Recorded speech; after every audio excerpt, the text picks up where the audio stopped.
जो मुलायम परिवार है उसका कब्जा लगातार इस सीट के ऊपर रहा, लेकिन 2019 में सुब्रत पाठक ने जिस तरह से डिम्पल यादव को यहाँ से हराया, उसके बाद ऐसा लग रहा था कि सपा यहाँ से कोई बड़ा चेहरा ज़रूर उतारे, क्योंकि शुरुआत में अखिलेश यादव चुनाव लड़ने को राज़ी नहीं थे कि लोकसभा चुनाव में वो शायद चुनाव नहीं लड़ेंगे। इसीलिए इस सीट के ऊपर कभी तेज प्रताप यादव का नाम आ रहा था, कभी धर्मेंद्र यादव का नाम आ रहा था, तो कभी डिम्पल यादव का भी नाम यहाँ से चुनाव लड़ने को लेकर आ रहा था। साथ में शिपा आपको जवाबदेही तय करनी है, 10 साल बीजेपी सरकार को हो गए, तो ऐसे में अब आपने जो कुछ किया, आपका जो रिपोर्ट कार्ड है वो आपको सामने रखना है। तो अब यहाँ पर चुनौती बीजेपी के सामने, इसीलिए अखिलेश यादव ने सोचा कि ये अच्छा मौका है, यहाँ पर चुनाव में जाया जा सकता है। और जो सुब्रत पाठक है, 5 साल से यहाँ से कह सकते हैं कि सांसद हैं, उनसे जब जनता हिसाब मांगेगी तो शायद उनके लिए स्थिति यहाँ पर बेहतर होती हुई नजर आए। और इसलिए के बावजूद भी बीजेपी सरकार में कोई बहुत बड़ी कह सकते हैं पद पर नहीं बैठाया गया, बहुत तवज्जो नहीं मिली, तो ये भी एक कारण हो सकता है कि जनता है वो अखिलेश यादव के साथ जाए। और यहाँ पर अखिलेश यादव के साथ जाने का मतलब ये है कि यादव वोट बैंक तो उनके साथ है ही,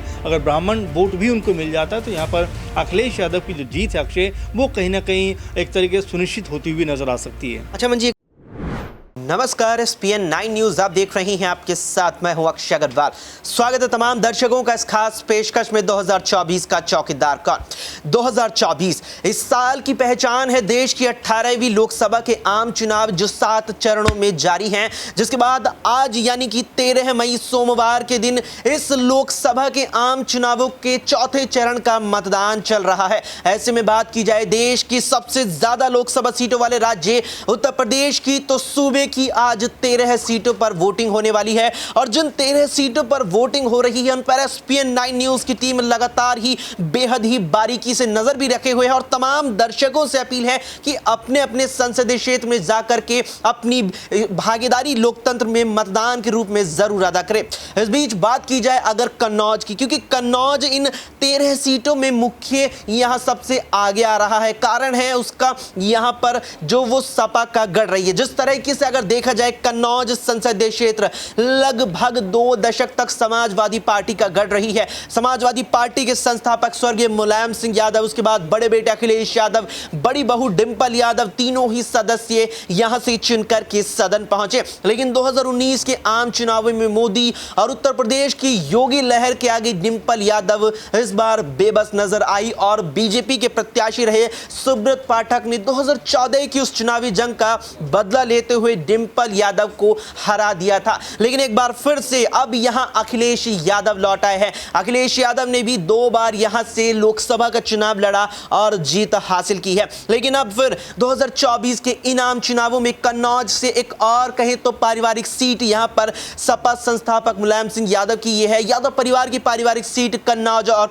अखिलेश यादव एक बार फिर से चुनावी मैदान में है। सामना है मौजूदा सांसद और बीजेपी प्रत्याशी सुब्रत पाठक से। ऐसे में कुछ सवाल इस पूरे यहां पर सियासी संग्राम पर हैं और तमाम उन सवालों के जवाब जानने की कोशिश करेंगे हमारे सहयोगी अमन जी के साथ। अमन जी, कन्नौज एक और वो सीट उत्तर प्रदेश की जो सपा संस्थापक कहें या यादव परिवार के उसका गढ़ रही है, जैसे कि हमें मैनपुरी में देखने को मिलता है। लेकिन 2019 की वो मोदी लहर, 2019 की वो प्रदेश की योगी लहर जो थी, उसने कहीं ना कहीं यादव परिवार डिम्पल यादव को सुब्रत पाठक के रूप में झटका दिया। लेकिन अब कहीं ना कहीं उसको यहाँ कम बैक करने के लिए, कहीं ना कहीं एक करारा झटका वापसी से देने के लिए अखिलेश यादव वापसी करके आए हैं। से फिर लोकसभा चुनाव लड़ रहे हैं। क्या अखिलेश यादव यहां पर बदला ले पाएंगे? क्या अखिलेश यादव सुब्रत पाठक को इस बार झटका दे रहे हैं? देखिए, बिल्कुल सही कहा आपने कि मैनपुरी के बाद जो कह सकते हैं कन्नौज एक ऐसी सीट है जो सपा का गढ़ मानी जाती रही। यहाँ से मुलायम सिंह यादव भी चुनाव जीते हैं, अखिलेश यादव, डिम्पल यादव, यानी कि जो मुलायम परिवार है उसका कब्जा लगातार इस सीट के ऊपर रहा। लेकिन 2019 में सुब्रत पाठक ने जिस तरह से डिम्पल यादव को यहाँ से हराया, उसके बाद ऐसा लग रहा था कि सपा यहाँ से कोई बड़ा चेहरा ज़रूर उतारे, क्योंकि शुरुआत में अखिलेश यादव चुनाव लड़ने को राज़ी नहीं थे कि लोकसभा चुनाव में वो शायद चुनाव नहीं लड़ेंगे। इसीलिए इस सीट के ऊपर कभी तेज प्रताप यादव का नाम आ रहा था, कभी धर्मेंद्र यादव का नाम आ रहा था, तो कभी डिम्पल यादव का भी नाम यहाँ से चुनाव लड़ने को लेकर आ रहा था। साथ में शिपाल यादव को लेकर जिस तरह की चर्चा थी कि वो बदायूं से चुनाव नहीं लड़ेंगे, तो हो सकता है कन्नौज से उनको पार्टी यहाँ से चुनाव में उतारती हुई नजर आ जाए। लेकिन आखिर में जो फैसला हुआ उसमें अखिलेश यादव चुनाव में उतर गए। और देखिए, अखिलेश यादव भी जाहिर सी बात है 2 बार यहाँ से सांसद रहे हैं। 2012 में जब वो CM बनते, उसके बाद वो इस सीट से त्यागपत्र देते हैं। यहाँ से उनकी पत्नी डिम्पल यादव यादव चुनाव में जाती है और चुनाव जीतती हैं। इसके बाद 2014 में भी चुनाव जीती हैं मोदी लहर के बाद। लेकिन हाँ, 2019 में ये कह सकते हैं कि ये सीट सपा के हाथों से चली गई। तो ऐसे में अब समाजवादी पार्टी ये चाहती है कि जो सीट उनकी पारंपरिक सीट रही है उसको वो एक बार फिर से कब्जे में लेकर आए। इसीलिए शायद अखिलेश यादव जो कह सकते हैं सपा का एक मजबूत और बड़ा चेहरा है, उनको यहाँ से उतारा गया। आप अगर जातिगत समीकरण भी देखें अक्षय, तो यहाँ पर सबसे अधिक जो मतदाता हैं वो ब्राह्मण नजर आते हैं। लेकिन उसके बाद अगर सेकेंड लार्जेस्ट कम्युनिटी की बात करें, यहाँ पर समुदाय की बात करें, तो वो यादव समुदाय आता है। तो ऐसे में अखिलेश यादव को लेकर लगातार यही कहा जा रहा है कि उनकी तरफ अगर एक तरफा वोटिंग हुई तो यहाँ पर उनकी जीत निश्चित है और साथ में ब्राह्मणों का भी उनको साथ मिला तो अखिलेश यादव को हराना यहाँ से सुब्रत पाठक के लिए मुश्किल नज़र आ रहा है। क्योंकि 2019 में भले ही उन्होंने चुनाव जीता हो, लेकिन 2024 के जो समीकरण है अक्षय, वो एकदम 2019 से अलग है। यहाँ पर कहीं ना कहीं आपको जवाबदेही तय करनी है। 10 साल बीजेपी सरकार को हो गए, तो ऐसे में अब आपने जो कुछ किया, आपका जो रिपोर्ट कार्ड है वो आपको सामने रखना है। तो अब यहाँ पर चुनौती बीजेपी के सामने, इसीलिए अखिलेश यादव ने सोचा कि ये अच्छा मौका है, यहाँ पर चुनाव में जाया जा सकता है। और जो सुब्रत पाठक है, 5 साल से यहाँ से कह सकते हैं कि सांसद हैं, उनसे जब जनता हिसाब मांगेगी तो शायद उनके लिए स्थिति यहाँ पर बेहतर होती हुई नजर आए और इसी वजह चुनाव में उतर गए। आज चुनाव वहाँ पर है, देखना होगा कि आज मतपेटियों में किसकी तरफ जो जनता का रुझान है वो जाता हुआ नजर आता है। 4 जून को जब मतपेटियाँ खुलेंगी या ईवीएम खुलेंगी, उस वक्त पता चलेगा कि अखिलेश यादव भारी पड़े या सुब्रत पाठक यहाँ पर भारी पड़ते हुए नजर आए।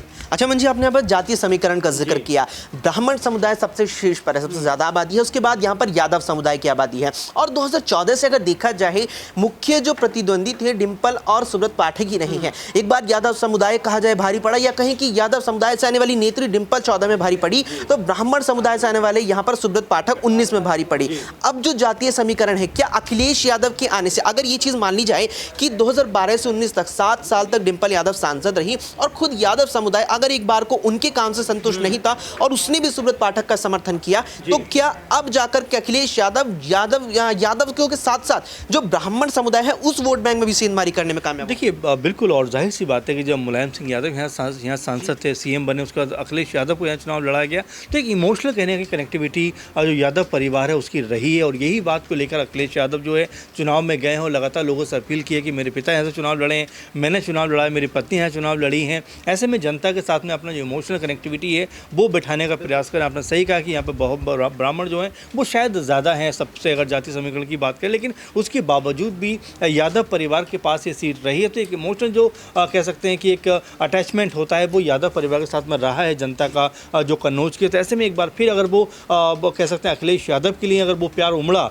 वो प्यार अगर मत पेटियों तक कैद हुआ, तो आप ये मानकर चले कि सुब्रत पाठक के लिए जीत की राह पर जाना फिर आसान नहीं होगा। और यहाँ पर अखिलेश यादव जो एक बड़े नेता माने जाते हैं, उत्तर प्रदेश में अपनी अच्छी खासी छवि भी रखते हैं, तो ऐसे में अगर वो कन्नौज से उतरे हैं तो जाहिर बात है कि जनता भी चाहेगी कि उनको यहाँ से जिताकर भेजें। क्योंकि अगर आने वाले दिनों में अगर इंडिया गठबंधन की सरकार बनती है तो अखिलेश यादव अगर सरकार का हिस्सा रहते हैं तो आप ये मानकर चलिए कि वो एक बड़े मंत्रालय का हिस्सा बन सकते हैं। यही सोचकर हो सकता है कन्नौज की जो जनता है वो अखिलेश यादव के नाम पर मोहर लगाए, क्योंकि सुब्रत पाठक को जिताने के बावजूद भी बीजेपी सरकार में कोई बहुत बड़ी कह सकते हैं पद पर नहीं बैठाया गया, बहुत तवज्जो नहीं मिली। तो ये भी एक कारण हो सकता है कि जनता है वो अखिलेश यादव के साथ जाए। और यहाँ पर अखिलेश यादव के साथ जाने का मतलब ये है कि यादव वोट बैंक तो उनके साथ है ही, अगर ब्राह्मण वोट भी उनको मिल जाता है तो यहाँ पर अखिलेश यादव की जो जीत है अक्षय, वो कहीं ना कहीं एक तरीके से सुनिश्चित होती हुई नजर आ सकती है। अच्छा मंजी, एक आखिरी सवाल रहेगा कि अखिलेश यादव चुनावी मैदान में यहाँ लोकसभा में भी उतरे हैं, लेकिन क्या जनता में ये संदेश नहीं जाएगा, और खासतौर पर बीजेपी भी क्या संदेश देने की कोशिश नहीं करेगी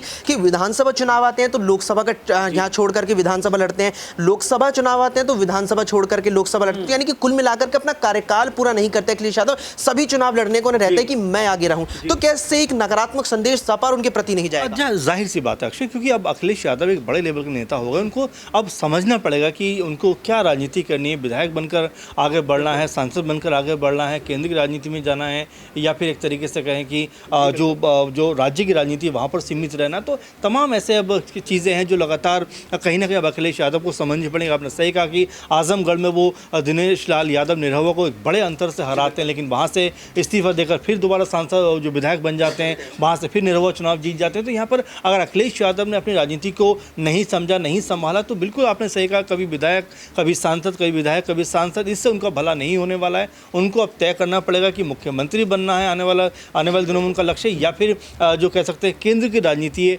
वहाँ पर अपने आप को देखते हुए नजर आते हैं। तो बिल्कुल आपका सवाल सही है है, क्योंकि अखिलेश यादव लगातार कभी सांसद, कभी विधायक, कभी सांसद, कभी विधायक के तौर पर दिखाई पड़ रहे हैं और जनता बिल्कुल इससे कन्फ्यूज होगी। लेकिन अगर अखिलेश यादव ये ठानते हैं कि उनको केंद्र में कह सकते हैं कि अपने राज्य का प्रतिनिधित्व करना है, आगे बढ़ाना है, तो जाहिर बात है कि उनको फिर सांसद के तौर पर आगे बढ़ना चाहिए, विधायक के तौर पर उनको कहीं ना कहीं अपने आप को स्टॉप करना चाहिए। स्टॉप करना चाहिए। अब ये यहाँ पर कन्नौज की जनता को तय करना है कि उन्हें अखिलेश यादव को अपने नेता, अपने विधायक और अपने मुख्यमंत्री के तौर पर देखना है या अपने मौजूदा सांसद के तौर पर देखना है। और अगर मौजूदा सांसद या कहीं कि अपने सांसद के तौर पर देखना है, उन्हें सदन कन्नौज से पूछाना है, तो ये चीज देखने वाली अब रहेगी कि कन्नौज में कितनी बड़ी संख्या में अखिलेश यादव का समर्थन वहां के मतदाताओं ने किया है, जो मतपेटी खुलने वाले दिन यानी 4 जून को जग जाहिर हो ही जाएगा। अब ऐसे में देखने वाली चीज ये भी रहेगी कि सुब्रत पाठक 2014 में डिंपल यादव के सामने हार का सामना जरूर करना पड़ा, लेकिन बीजेपी आला कमान ने कहीं ना कहीं विश्वास जताया ब्राह्मण समुदाय से आने वाले इस नेता पर, और 2019 में उन्होंने मोदी लहर के साथ साथ प्रदेश की योगी लहर का भी साथ लेते हुए डिंपल यादव पर पलटवार जीत के रूप में किया था। अब देखना यहां पर यह रहेगा कि अब सुब्रत पाठक अपनी सीट बचा पाते हैं या फिर अखिलेश यादव की जो विनिंग स्ट्रीक है, जो लगातार जीतने वाली यहां पर यह आदत है, इसे आदत कहेंगे या फिर यह रिकॉर्ड है, कि इस रिकॉर्ड को अखिलेश यादव कायम कर पाएंगे। उस पर आपकी क्या कुछ राय है, क्या कुछ उस पर आपका मानना है, कमेंट बॉक्स में हमें कमेंट करके जरूर बताएं। फिलहाल के लिए इतना ही। देश और दुनिया की तमाम खबरों के लिए देखते रहें SPN 9 न्यूज।